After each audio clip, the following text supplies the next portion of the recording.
Having only seen him in the MCU, Hulk has always been there. That all changed when I started reading comics, and today I want to finally start his most recommended run, Immortal Hulk. And being written in 2018, it's also by far the most modern comic I've read. And I just finished Frank Miller's legendary run on Daredevil, so I'm already asking myself, is Al Ewing's Hulk going to be on the same level? No. It's even better. Bum bum bum, Immortal Hulk intro. And the intro is fire, don't get me wrong, but I gotta talk about the art first, especially early on. Whether you call it digital art or house style, I found the first third of the volume to not be very pretty. These initial few issues just kind of look flat. It's certainly at its best when it's just 1 or 2 panels per page, especially when there's glow. They do glow really well all throughout. The panel design though is acceptable at best, but at worst it's this gross, desaturated reverse shot. But the art does evolve, so let's talk about the writing. This could just be modern comics in general, but you just breeze through these pages, and I see the merits of the retro style, but the benefits to the pacing are huge. Immortal Hulk is not scary, but it is a horror comic, and I think it's at its best in sequences like these when the Hulk is just terrifying. And you can see this down to Hulk's design, whereas in Hulk Gray, he was kind of a cute brute. Here, he's a true monster. Why are we still here? Just to suffer? Whoa, whoa, whoa. Why is Hulk talking normally? I was not prepared for this, and it's such a bold decision since it takes away so much of Hulk's innocence, but I actually do think it was necessary, and the trade-offs are worth it, but I'll get into them a bit later. Aside from some poor exposition, the first issue is just a great intro. Also, there's this part where Bruce is pretty clearly speaking to the reader. I hope there's some in-universe explanation for this, because otherwise it's extremely lazy dialogue. But overall, the narration is quick and snappy. We're mainly doing side quests like this reporter is trying to find Hulk since he's pronounced dead, Banner is investigating this radioactive ghoul. But even though these are side stories, they're still really entertaining, especially with the horror elements sprinkled in. But Ewing isn't tied down to that vibe. There are some nice little treats kind of sprinkled in to keep us alive. Our first big plot point is when the reporter from earlier, McGee, teams up with Sasquatch, who is kind of like Hulk. I don't know that much about him, but it is a much needed boost to the main quest. The biggest flaw with these first 4 issues is the whole search for Bruce is kind of redundant. Everyone wants to find out if he's alive, but we already know he's alive, and the purpose for finding him doesn't really go beyond face value. Yes, the reporter has the tragic backstory or something, but I don't count it. From here on, though, we get a lot more intentional storytelling, starting with Sasquatch's time with Bruce in college, and I just love that our protagonist is just like this unlikable. Banner is basically a Reddit mod. And once they spend more time with Sasquatch, who is stellar, they introduce this mysterious concept of the green door, which is constantly showing up throughout these issues, and I'm starting to see the vision. One thing Ewing does really well that I've never really noticed in comics is the weaving of A and B plots. Like here, Sasquatch and McGee are looking for Bruce, who has been on his own quest solving this kid's disappearance, when Sasquatch is stabbed and taken to the hospital. Recognizing his gamma signature, Bruce comes to the hospital to meet McGee, only for Sasquatch to lose control with the inciting incident. And throughout this whole first 10 issues, the A and B plots just kind of split and converge so beautifully. It all felt so intentional. I like how they also use mirrors for Sasquatch and Hulk's inner dialogues. And when I said the trade-off for Hulk talking normally is worth it, this is what I mean. He gets some really interesting dialogue comparing himself to Sasquatch and their relationships as shadows. And when Hulk's only option to defeat Sasquatch is to drain his gamma radiation, he realizes there's a foreign body in Sasquatch, and it's Bruce Banner Sr.? I don't know anything about his father, so the mystery is kind of doubled for me. It was so unexpectedly weird. I like the double meaning it introduces, with now Hulk looking in the mirror and seeing his shadow. I just can't rave enough about the nuance of this story. Like, we are always talking about how Banner needs to accept Hulk, but there are some really interesting beats about Hulk accepting Banner. Unlike Hulk Gray, this is a thrill of a volume. The action is fantastic, but there's a lot more to love later on, so I don't want to get too caught up. You know, I was really nervous that ongoing runs can never really match the standalone stuff, but Immortal Hulk, I'm so happy to say, is proving me wrong. The tightness of this package is so welcome. This is 100% the first run I've read that feels thoroughly planned. Like, just briefly comparing it to the other runs I've read, Miller's Daredevil is like jazz. It kind of improvises a lot of the minor beats.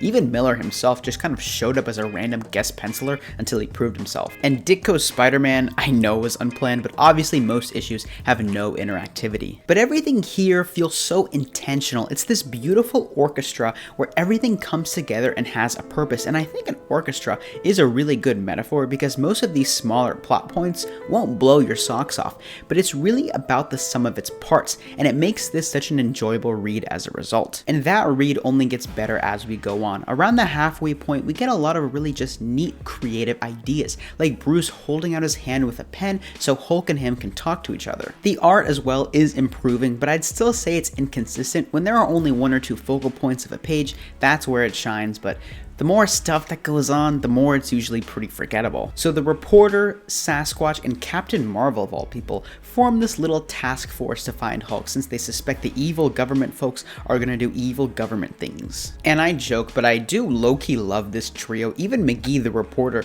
who I really didn't like at first, is serving a pretty vital fish out of water role. For someone like me who doesn't know a lot about Hulk history, it's pretty nice. I also really liked Captain Marvel a lot more than I expected, and don't hate me, but I really see the Wonder Woman comparisons. Both are just really nice forces for good. They position her really well, where she's really the only Avenger who believes Bruce can be redeemed. And when she comes in with the Avengers, you have to understand that even though Hulk was an Avenger, Ewing makes it very clear that all the Hulk sightings so far are where innocent people die. So from their POV, yes, it's a troubled friend, but it's also about saving lives. Their fight and the volume as a whole are filled with these punchy one-liners, and while I don't think it would really work in a live action setting, it reads really well, slowly raising and lowering the tension beautifully. And even though it's 8v1, Hulk is holding his own against the Avengers, and there's a lot of great subtlety to remind us that he's still possessed by his father or something, like with the reflection on Cap's shield here. On the one hand, I love this fight, and seeing Hulk go for Iron Man in particular after Hulk Grey is super satisfying. But on the other hand, I do feel like some of the intimate horror vibe is totally lost now, and it does feel awkward considering what comes directly before and after. But the action is really good, and Devil Hulk, as he's called, is just rage baiting all the Avengers. It ends when Iron Man basically final smashes Hulk with this big laser,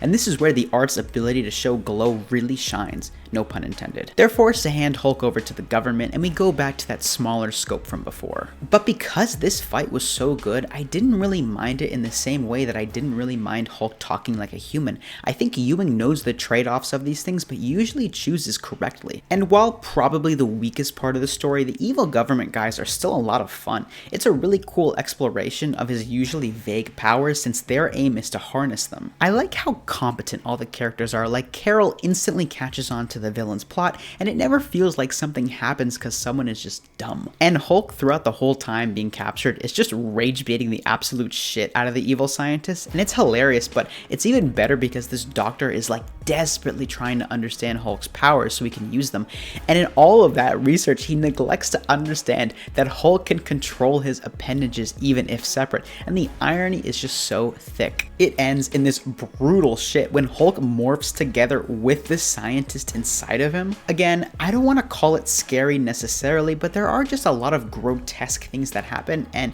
it's just great. I really must applaud Al Ewing for having this ball and chain of explaining so many prior Hulk stories, like Absorption Man shows up, but he can do this while telling his own. It's really masterfully done. I rarely felt lost despite all the first 10 issues throw at you. For me right now, it all comes down to this thing with Banner Sr. Even Hulk is super rattled, and I really have no idea where this is going. I have to think it's like something masquerading as him, but I honestly don't know. The final battle of the volume is with Absorption Man, one of Hulk's old villains, and they do such a good job of telling you only what you need to know, just kind of getting into the meat. I would say the pacing of these first 10 issues are some of the best I've ever read. I think the action is where the modernity hits the hardest. They pair it really well with dialogue, so you're always discovering new things as they fight, and it all kind of comes together to some truly captivating sequences. So Absorption Man does what Absorption Man does and absorbs Hulk's powers, but also in turn the thing possessing him, and we finally get our first tease of it, and it's so cool, it's so weird, I love it. And he gets completely engulfed, and the comic kind of transforms into like a Goosebump story. I just adore this. And because he lost most of his gamma, Hulk like atrophies, and it's smart to wait this long to introduce a true physical threat to Hulk, because now we're like, oh shit. And throughout all of this, we are still getting our mysterious green door teases. While this visceral fight is going on, the plot lines converge once again as the government closes in, as does Captain Marvel's task force. All of this crescendos when the Banner Senior thing eats out Absorption Man. Okay, I didn't want to say that, but this is where shit goes down. The green door is finally open. And the artist understood the assignment. The glow in this page is so intense. And for the first time, pretty much all of our characters are in the same place and everyone is like, oh, we are so fucked. And as the reader, you're like, what's going on? And Hulk, still atrophied, drops the hardest line. Welcome to hell. Holy fuck. And as you're frantically flipping through these pages,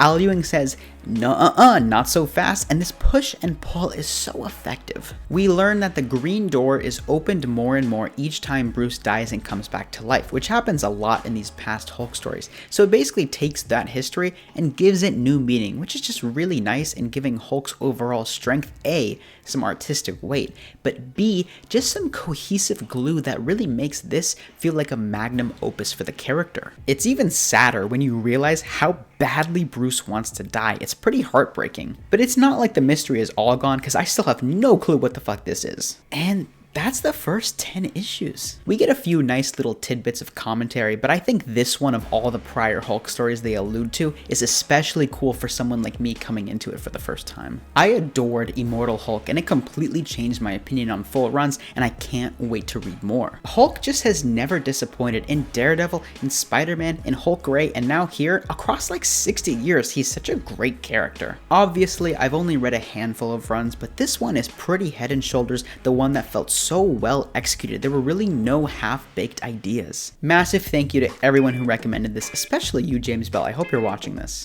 On that note, if you have another hero or story you think I should read with fresh eyes, drop me a comment. I try to reply to every single one. Next time, I'm keeping the runs going and finally finishing Steve Ditko's time with Spider-Man, so I'm super excited for that. I'll definitely be continuing Immortal Hulk as I go on, and while there were some flaws, it made a great first impression. It's my favorite run that I've read so far, and Ewing, I am so happy to say that Immortal Hulk issues 1 through 10 is getting a very strong 8 out of 10.